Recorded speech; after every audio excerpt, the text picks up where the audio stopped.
অর্থনৈতিক সংকটে জর্জরিত পাকিস্তানে তেল গ্যাসের বিশাল খনি আবিষ্কার। সঠিক ব্যবস্থাপনায় ঘুরবে অর্থনীতির চাকা, বলছেন বিশ্লেষকরা। মার্কিন প্রেসিডেন্টের পর এবার গ্রিনল্যান্ডের দাম নির্ধারণ করলেন রুশ প্রেসিডেন্ট ভ্লাদিমির পুতিন। আলোচনায় আনলেন আলাস্কা বিক্রির উদাহরণ। ইরানে মার্কিন হামলার পরিকল্পনা নিয়ে তৈরি হয়েছে ধোঁয়াশা। গ্রিনল্যান্ড ইস্যুর আড়ালে তেহরান আক্রমণের ছক কষছে ওয়াশিংটন, শঙ্কা আন্তর্জাতিক মহলের। ট্রাম্প বিরোধী বিক্ষোভে উত্তাল যুক্তরাষ্ট্র। অভিবাসন নীতির বিরুদ্ধে বিভিন্ন শহরের রাজপথে নামছে হাজার হাজার শ্রমিক ও শিক্ষার্থীরা। এবার মাঝ আকাশে যান্ত্রিক গোলযোগের শিকার মার্কিন প্রেসিডেন্টের বিমান। ট্রাম্পকে নিয়ে রওনা হয়ে আবার ফিরে আসতে হলো ঘাঁটিতে।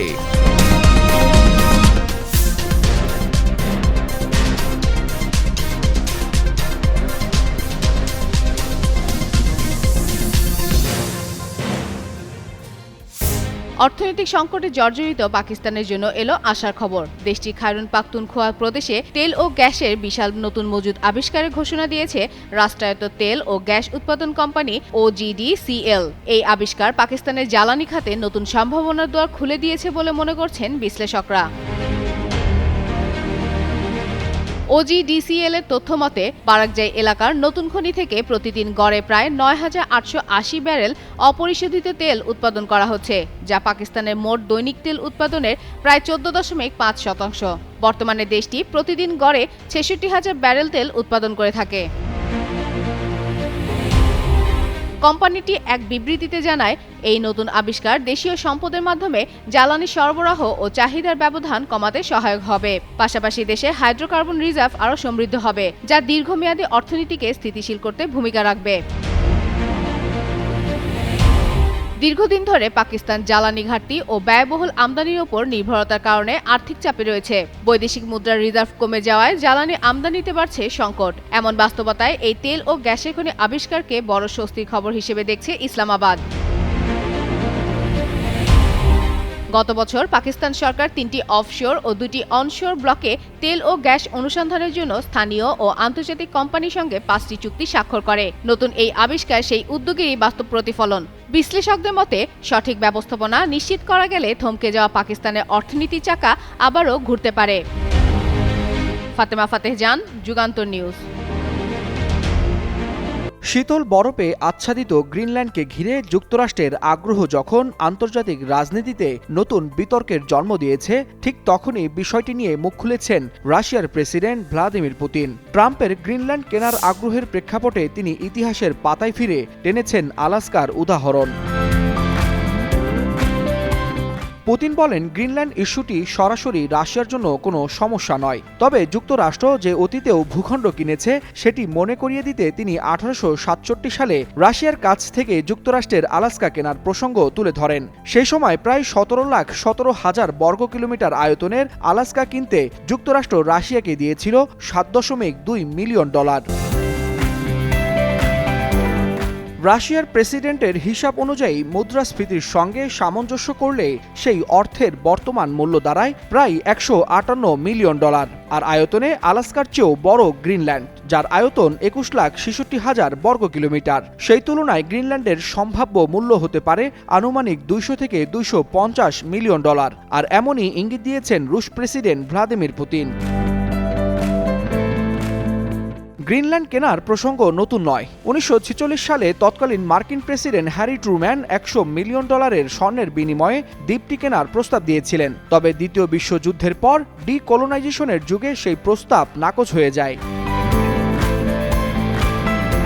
বিশ্লেষকদের মতে গ্রিনল্যান্ডের প্রতি ট্রাম্পের আগ্রহের পেছনে রয়েছে দ্বীপটির কৌশলগত অবস্থান ও বিপুল প্রাকৃতিক সম্পদ। বরফে ঢাকা এই দ্বীপে রয়েছে দুষ্প্রাপ্য খনিজ, ইউরেনিয়াম, জিঙ্ক ও বিশাল মৎস্য সম্পদ। ট্রাম্প যদি গ্রিনল্যান্ড কিনতে সক্ষম হন, তাহলে গুরুত্বপূর্ণ খনিজ বাজারে চীনের প্রভাব কমানো সম্ভব হবে। আর এমনটাই মনে করছেন আন্তর্জাতিক বিশ্লেষকরা। ওয়ালিউল হাসানাত, যুগান্তর নিউজ। আর্কটিক অঞ্চলে বরফে মোড়া দ্বীপ গ্রিনল্যান্ড। সাম্প্রতিক সময়ে আন্তর্জাতিক রাজনীতি আলোচনায় শীর্ষ অবস্থানে রয়েছে। যুক্তরাষ্ট্রের প্রেসিডেন্ট ডোনাল্ড ট্রাম্প গ্রিনল্যান্ডকে যুক্তরাষ্ট্রের কৌশলগত স্বার্থের জন্য অন্যতম গুরুত্বপূর্ণ বলে দাবি করেছেন। এমনকি এটিকে যুক্তরাষ্ট্রের অংশ হওয়া উচিত বলেও মন্তব্য করেছেন। এর আগেও ইতিহাসে গ্রিনল্যান্ড কেনার আগ্রহ দেখিয়েছিল ওয়াশিংটন। 1946 সালে তৎকালীন প্রেসিডেন্ট হ্যারি ট্রুম্যান ডেনমার্কের কাছে $100 মিলিয়ন স্বর্ণের বিনিময়ে গ্রিনল্যান্ড কেনার প্রস্তাব দিয়েছিলেন। সেই প্রস্তাব বাস্তবায়ন না হলেও আজ সেটি ট্রাম্পের বক্তব্যে নতুন করে বিতর্কের কারণ হয়ে দাঁড়িয়েছে। কিন্তু প্রশ্ন উঠছে, গ্রিনল্যান্ড ইস্যুকে সামনে এনে কি যুক্তরাষ্ট্র আসলে অন্য কোনো বড় সংঘাতের প্রস্তুতি নিচ্ছে, নাকি এই ইস্যুর আড়ালে যুক্তরাষ্ট্র ও ইরান মুখোমুখি সংঘাতের পথে এগোচ্ছে? বিশ্লেষকদের মতে সরাসরি সম্পর্ক না থাকলেও গ্রিনল্যান্ড প্রসঙ্গ যুক্তরাষ্ট্রের বৈশ্বিক সামরিক ও ভূরাজনৈতিক কৌশলেরই অংশ। একই সময়ে মধ্যপ্রাচ্যে ইরানকে ঘিরেও বাড়ছে উত্তেজনা। দেশটির অভ্যন্তরীণ আন্দোলন, পারমাণবিক কর্মসূচি ও আঞ্চলিক প্রভাব বিস্তার যুক্তরাষ্ট্রের জন্য বড় চ্যালেঞ্জ হয়ে উঠেছে। প্রভাবশালী মার্কিন সংবাদ মাধ্যম ওয়াল স্ট্রিট জার্নালের তথ্য অনুযায়ী প্রেসিডেন্ট ট্রাম্প তার সহযোগীদের তেহরানে সম্ভাব্য সামরিক হামলার নতুন পরিকল্পনা উপস্থাপনের নির্দেশ দিয়েছেন। আলোচনায় তিনি একাধিকবার একে চূড়ান্ত হামলা হিসেবে উল্লেখ করেছেন, যদিও এখনও কোনো চূড়ান্ত সিদ্ধান্তের কথা জানাননি ট্রাম্প। এদিকে মার্কিন কর্মকর্তারা জানিয়েছে, হোয়াইট হাউস ও পেন্টাগন ইরানের বিরুদ্ধে একাধিক অপশন প্রস্তুত করেছে।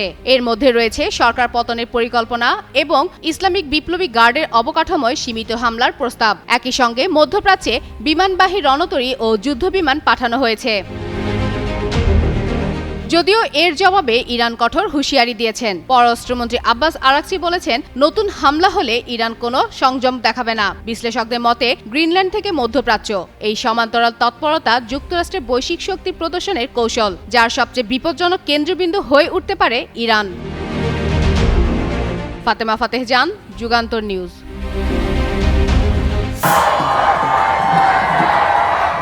কঠোর অভিবাসন নীতি ও আইসিই ঘিরে নতুন করে উত্তাল হয়ে উঠেছে যুক্তরাষ্ট্র। মিনেসোটায় এক মার্কিন নাগরিক নিহত হওয়ার ঘটনার পর দেশ জুড়ে বিক্ষোভ ছড়িয়ে পড়েছে। ট্রাম্প প্রশাসনের অভিবাসন অভিযান নিয়ে জনমনে ক্ষোভ বাড়ছে। একই সঙ্গে নীতি নির্ধারকদের ওপর চাপও জোরালো হচ্ছে।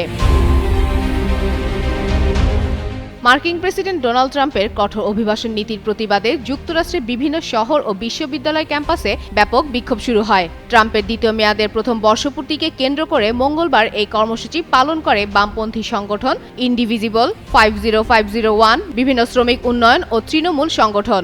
এ সময় বিক্ষোভকারীরা আইসিই এর অভিযান ও জোরপূর্বক অভিবাসন নির্বাসনের বিরুদ্ধে স্লোগান দেয়। পরিস্থিতি আরও উত্তপ্ত হয়ে ওঠে গত 7 জানুয়ারি মিনিয়াপলিসে 37 বছর বয়সী এক মার্কিন নাগরিক আইসিই কর্মকর্তাগুলিতে নিহত হওয়ার পর।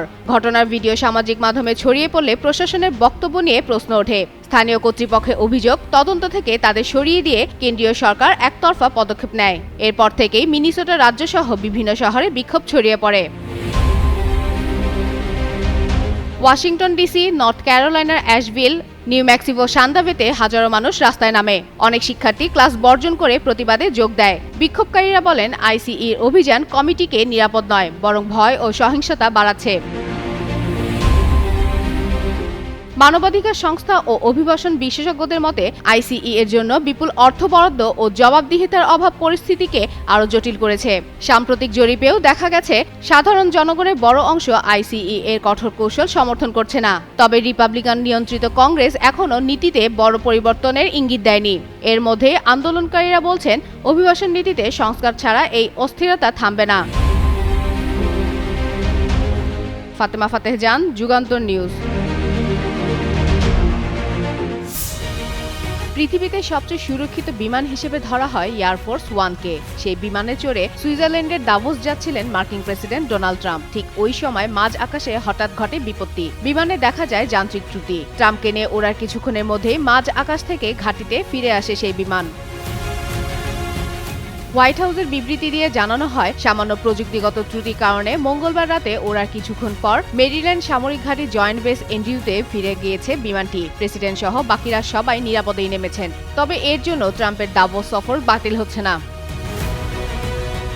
হোয়াইট হাউসের প্রেস সচিব ক্যারলিন লেভিট জানান, অন্য বিমানে দাভোস যাবেন প্রেসিডেন্ট। এর প্রায় 2 ঘন্টা পর দাভোসের উদ্দেশ্যে যাত্রা করেন ট্রাম্প। বৈদ্যুতিক সমস্যায় সৃষ্ট এই ত্রুটির জন্য নির্ধারিত সময়ে প্রায় 3 ঘন্টা পরে দাভোসে পৌঁছান তিনি। সেখানে বিশ্ব নেতাদের উদ্দেশ্যে বক্তব্য রাখেন তিনি। স্থানীয় সময় মঙ্গলবার রাতে এয়ারফোর্স ওয়ান বিমানে চেপে সুইজারল্যান্ডের দাভোসে ওয়ার্ল্ড ইকোনমিক ফোরামে যাচ্ছিলেন মার্কিন প্রেসিডেন্ট। আচমকা সেটি ফিরিয়ে এনে অবতরণ করা হয় মেরিল্যান্ড জয়েন্ট বেস এনডিউতে। ফাতেমা ফাতেহ জান, যুগান্তর নিউজ।